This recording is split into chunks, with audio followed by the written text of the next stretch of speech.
La myasthénie, c'est une maladie auto-immune qui entraîne une atteinte de la jonction neuromusculaire. Voyons un rappel physiologique pour comprendre la fonction de la jonction neuromusculaire qui entraîne la contraction. Elle assure la contraction des muscles. Maintenant, le motoneurone alpha,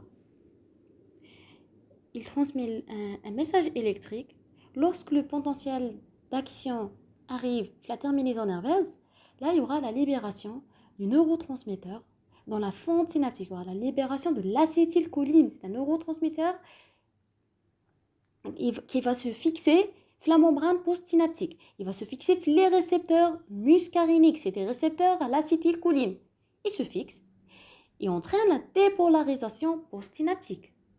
Tu vois, il y a un afflux du sodium et du calcium et ça entraîne une contraction musculaire.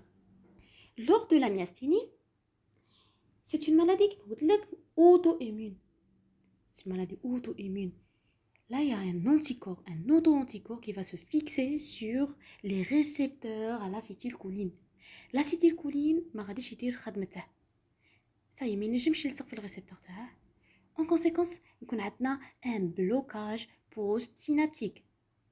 هذا l'auto-anticorps, il empêche l'action de l'acétylcholine. Donc, il y aura un défaut de la transmission nerveuse. C'est un défaut de transmission de l'influx nerveux entre le nerf et le muscle.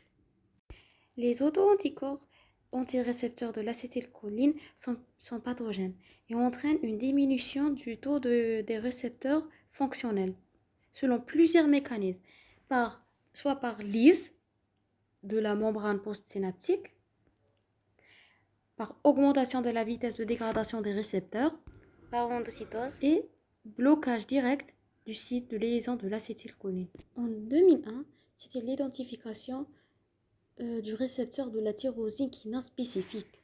Il y a un autre récepteur, c'est mon récepteur de tyrosine kinase spécifique, et j'ai le muscle strié. Le rôle a un rôle dans le développement et la stabilité de la jonction neuromusculaire. Il induit une agrégation du récepteur de l'acétylcholine sous l'action de l'arginine, libérée par la terminaison nerveuse. Lors de la myasthénie, on a les auto-anticorps anti-muscariniques. Ils se fixent sur les antigènes muscariniques exprimés par les cellules. Il empêche l'agrégation du récepteur de l'acétylcholine. Pour les récepteurs, كاين les patients myasthéniques qui ديري la sérologie غادي تلقي auto-anticorps anti-récepteur muscarinique anti-acétylcholine séronégatif. هي لو كان ديري دوزاج تاع auto-anticorps anti-tyrosine kinase هنايا دون 40 à 70% غادي تلقيه positif. Et troisième point, le rôle du thymus. C'est très important. Le thymus في la myasthénie. Donc هنايا في le thymus, une réaction auto-immune dans le thymus, elle va fabriquer des auto-anticorps antirécepteurs de l'acétylcholine.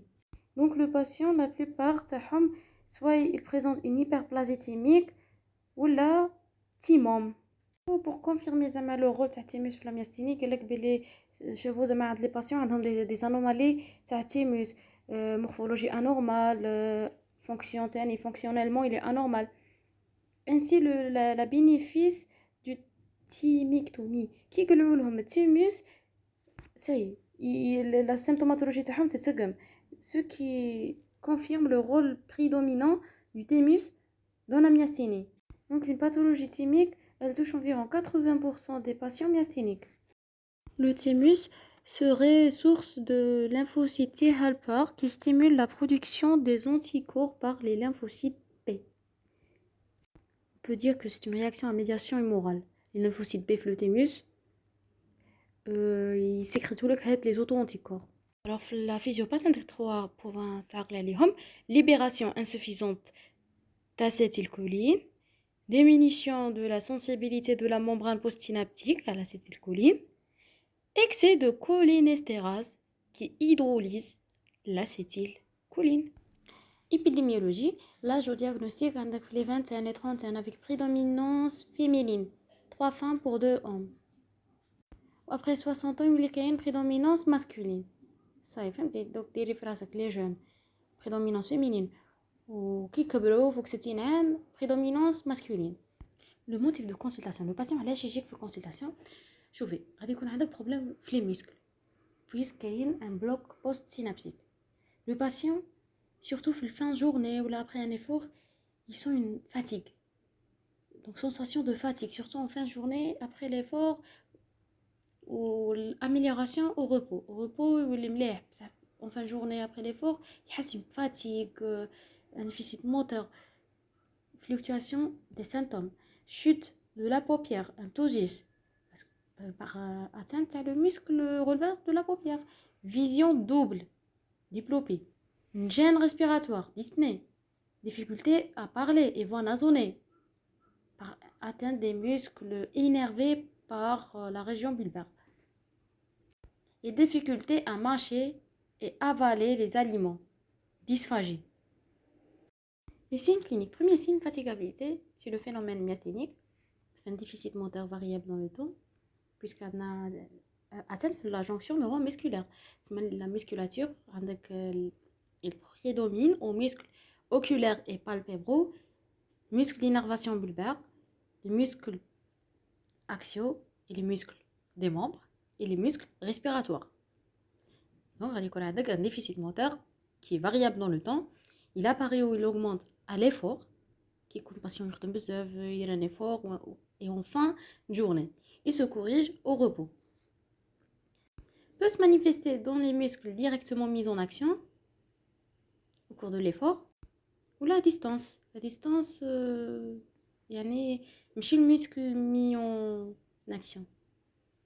L'épreuve de Mary Walker, c'est l'épreuve du garrot.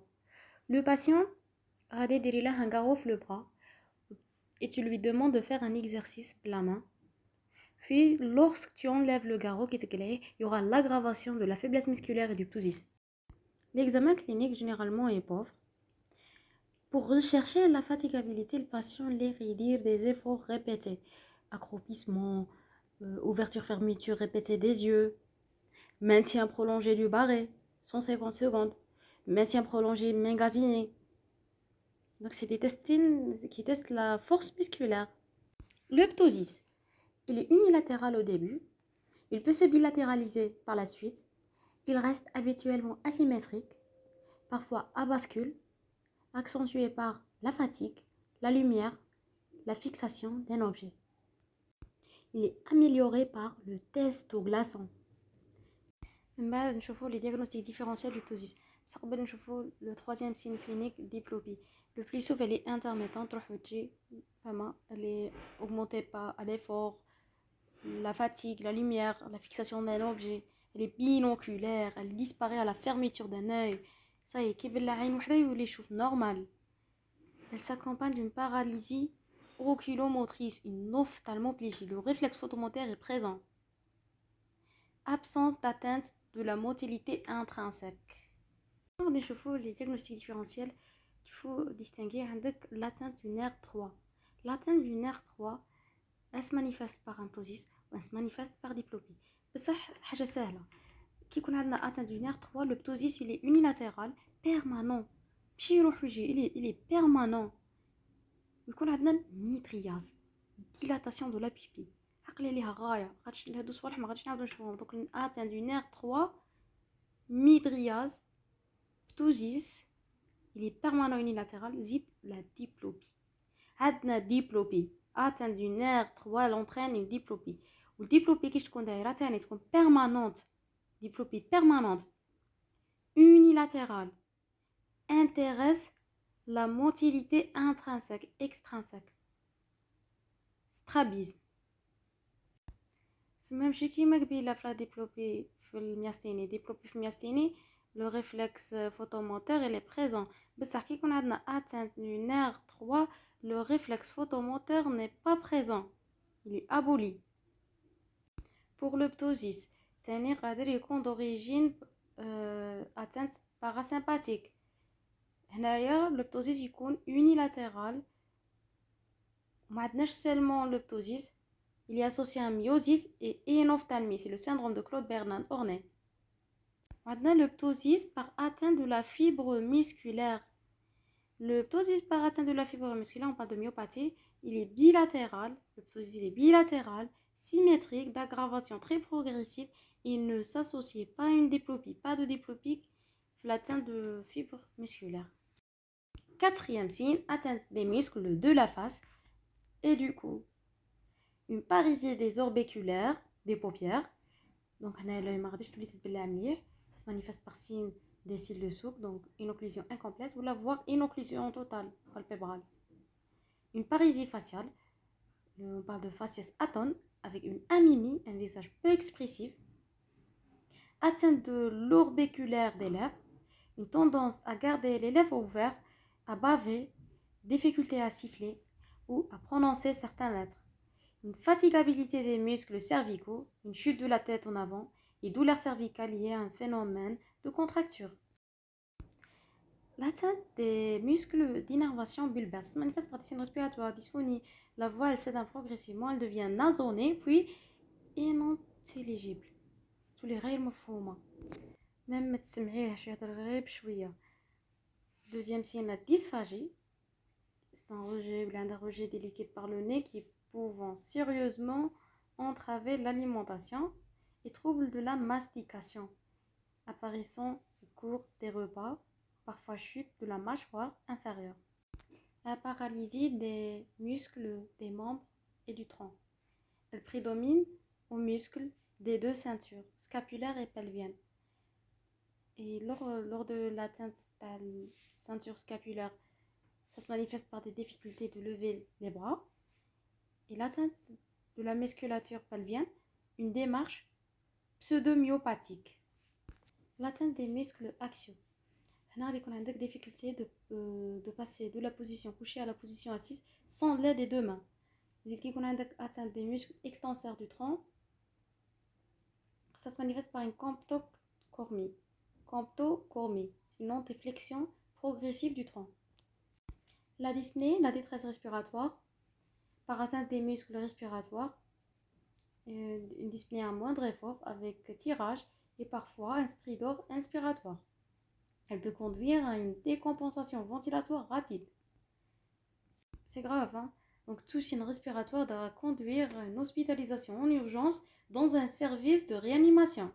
Donc, qui connaît les signes respiratoires, là on parle de crise myasthénique. Le risque vital est mis en jeu, le pronostic vital est mis en jeu. Donc, une dyspnée, encombrement, là, il y a un risque de mortalité. Les examens complémentaires, la paraclinique. La première des choses, tu recherches les auto-anticorps. En première intention, c'est la recherche des anticorps antirécepteurs acétylcholine qui sont spécifiques. Donc, la myasthénie généralisée, 80% les auto-anticorps antirécepteurs acétylcholine. Ou lors de la myasthénie oculaire pure, qui est la forme oculaire, 50% les anticorps antirécepteurs acétylcholine. Et il n'y a pas une corrélation entre le taux d'anticorps et la gravité de la maladie. Pas de relation. Chez le sujet lui-même, le taux varie, fluctue en fonction de l'évolution de la maladie.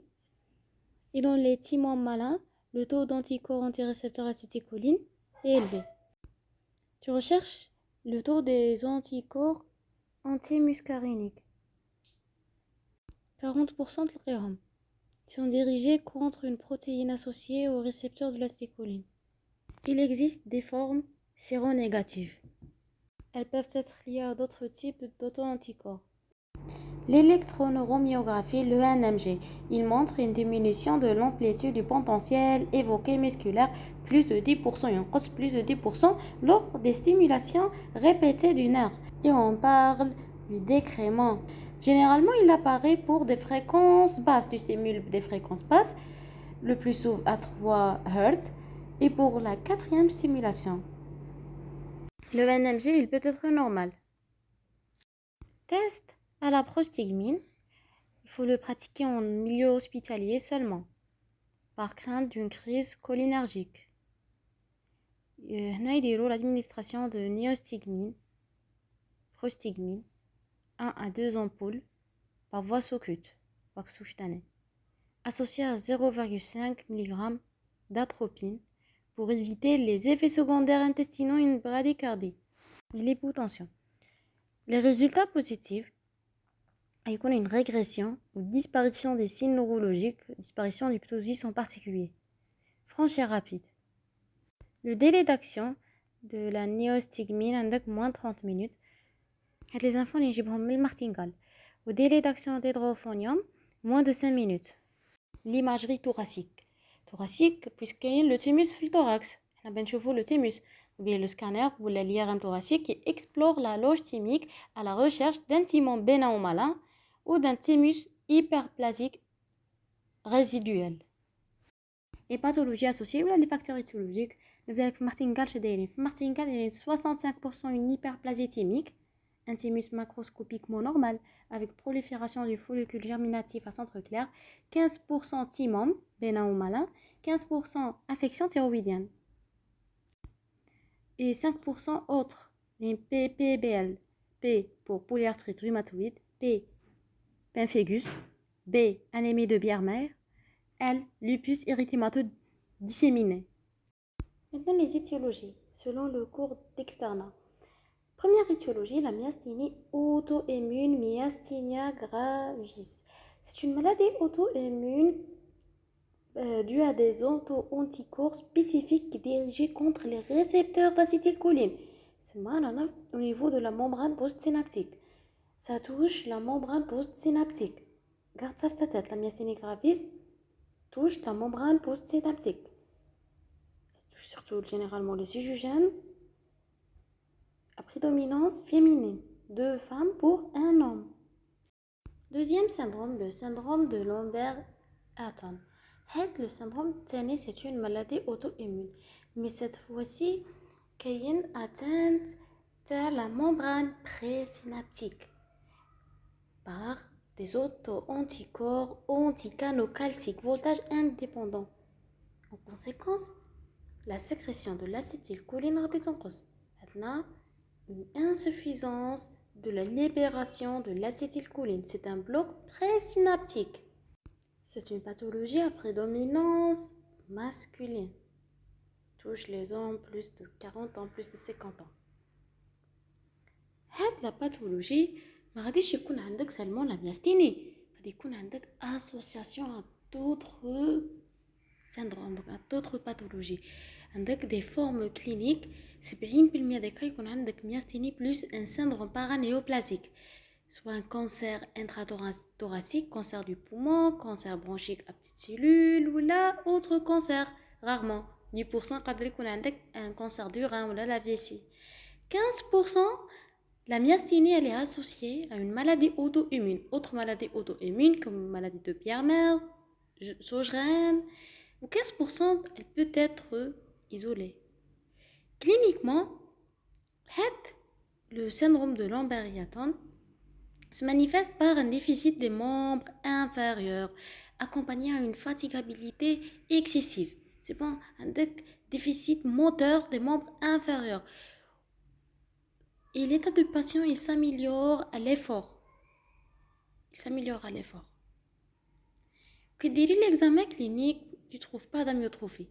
Tu peux trouver une pseudo-hypertrophie. Les réflexes sont faibles ou absents. Surtout au niveau du membre inférieur. Ça y est, l'examen des réflexes, va être faible ou absent. On a un déficit moteur. La force musculaire elle est réduite au repos. Au repos, les réflexes sont abolis. La réflexie ostéotendineuse sont faibles, les réflexes faibles. Ou la force musculaire elle est réduite. Et à l'effort, la force musculaire elle augmente et même les réflexes peuvent réapparaître. La dysautonomie cholinergique, trouble de la motricité pupillaire, on a un syndrome sec, trouble de sudation, trouble de sécrétion salivaire et lacrymale, plus impuissance, plus ou moins une atteinte céphalique. Elle est moindre que dans la myasthénie. Les examens complémentaires tu recherches les auto-anticorps dirigés contre les canaux calciques, présynaptiques. Tu recherches les auto-anticorps. On a l'électromyogramme. L'électromyogramme, au repos, le potentiel d'action musculaire a des comptes d'amplitude très diminués par rapport à la normale. L'amplitude, donc le potentiel d'action au repos, il est diminué. Et à l'effort, un incrément à l'effort. L'amplitude augmente Le traitement عندك les médicaments qui augmentent la libération d'acétylcholine et d'aminopyridine. L'évolution على حساب la forme. Syndrome myasthénique congénitaux. Donc le début il compte dans la période néonatale. On a hypotonie, ptosis, troubles de succion et déglutition et troubles respiratoires. C'est des maladies à transmission toujours autosomique récessive, sauf pour le syndrome du canal long, la transmission là elle est dominante. Donc transmission récessive pour tout, sauf syndrome du canal long, transmission dominante. Généralement on a une mutation des gènes de la rhabsine, musc, DOX7 et du canal sodium SCN4A. On a les anticorps antirécepteurs acétylcholine. Le botulisme, c'est une maladie paralytique, d'accord, paralytique grave causée par neurotoxines. Donc, ingestion d'aliments d'aliments, les cancers, chacturie, paralysie de l'accommodation, mydriase bilatérale, diplopie, déficit moteur généralisé et risque d'atteinte respiratoire. Autre étiologie, toxication au venin de serpent, intoxication aux organophosphorés, tentative de suicide, iatrogène par traitement antibiothérapie d'épénicillamine ou chloroquine. Les formes cliniques, il existe les formes oculaires pures, une atteinte limitée aux muscles oculomoteurs et orbiculaires des paupières tout au long de l'évolution, plus de 2 ans. Là, le problème, il est fonctionnel. Le test de glaçon et le ptosis orientent le diagnostic. Cette forme représente 15 à 20% des formes cliniques. Atteinte anti-muscle. Là, il y aura une atteinte bulbaire, les plus fréquentes que dans les autres formes. Donc, on fait de la forme. On a surtout les atteintes bulbaires. On a atrophie de la langue, une atrophie musculaire des muscles d'innervation bulbaire. Fréquence des crises myasthéniques. Donc, c'est grave. Et absence de pathologie thymique associée.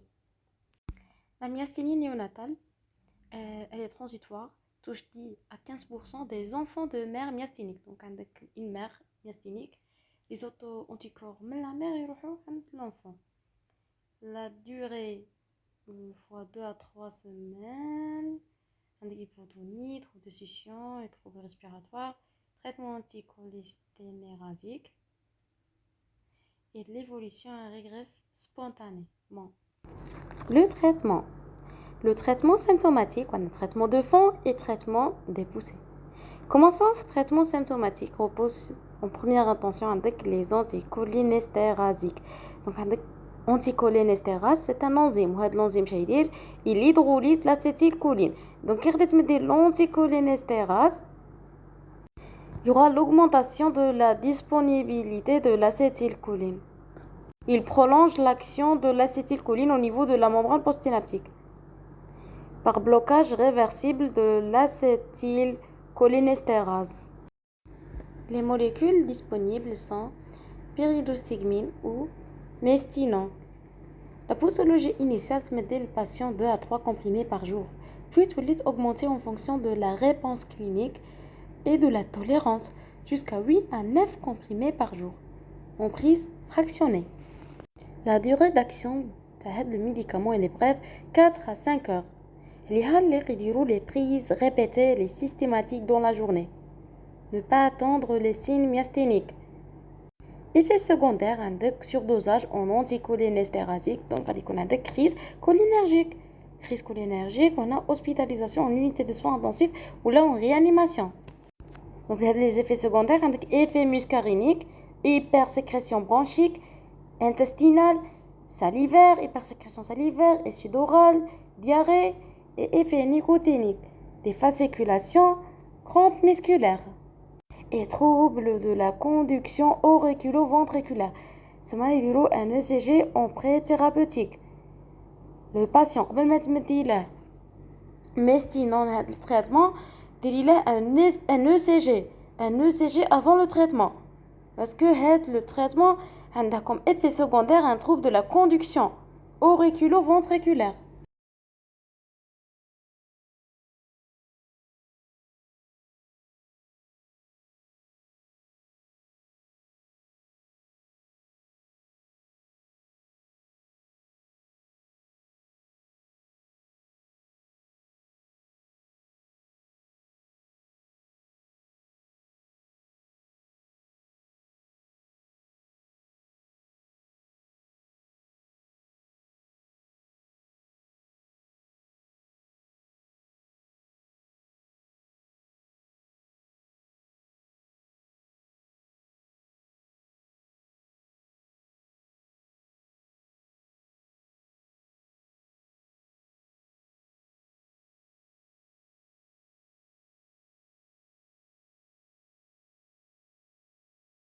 كاين ثاني pyridostigmine retard ou néostigmine retard dosé à 180 mg. Il est indiqué en cas de fluctuation clinique ou la aggravation matinale. هنا كي تزيد la symptomatologie clinique عندك néostigmine ou prostigmine administré soit par voie orale péros, soit par voie IV IM ou la sous-cutanée. Il est réservé au traitement des crises myasthéniques au milieu de réanimation, la crise myasthénique avec des troubles respiratoires et tout. Le traitement de fond en première intention, corticothérapie, parfois immunosuppresseur, qui est le mycophénolate mofétyl. La corticothérapie المدوها en première intention. L'indication de la corticothérapie, c'est lors d'une myasthénie non équilibrée sous anticholinésterasique et non améliorée par la thymectomie. Donc, on a les corticoïdes. Donc, dans le patient, donc, un traitement symptomatique, malgré ça, par exemple, les formes oculaires ou la généralisée persistent, ou la donc, elle est non équilibrée. La myasthénie, elle me donne la corticothérapie comme un traitement de fond. Les immunosuppresseurs, azatioprine et murone. Donc, هذا نبدو chez les patients intolérants ou rebelles aux corticostéroïdes. Et il peut être proposé comme un traitement de fond, l'immunosuppresseur. L'efficacité تاعه ما غاديش تبان تمتم. L'efficacité تبان après plusieurs mois d'administration. Une surveillance régulière de la formule hémoleucocytaire est indispensable. La thymectomie. La thymectomie, donc, elle est obligatoire elle est obligatoire en cas de thymome. Elle est la thymectomie. On la propose comme un traitement de fond dans les myasthénies généralisées où il y a la sérologie anticorps, antirécepteurs acétylcholine positif survenant après 50 ans. Elle est proposée la thymectomie. D'accord? Donc, il y a une myasthénie généralisée avec anticorps, antirécepteurs acétylcholine positif. Oui, elle est déconseillée. La thymectomie, elle est déconseillée chez le sujet de plus de 65 ans dans la myasthénie oculaire pure. Donc, وين تنديرو thymectomie كيكون عندنا myasthénie généralisée كيكون myasthénie oculaire pure. La thymectomie elle est déconseillée. زيد لا كيكون عندك les formes séronégatives ثاني thymectomie elle est déconseillée في les formes séronégatives ولا في les formes musc كيكون عندك sérologie antirécepteur musc هنا ثاني la thymectomie elle est déconseillée ولا LRP4 positif ثاني la thymectomie elle est déconseillée في هذا le cas.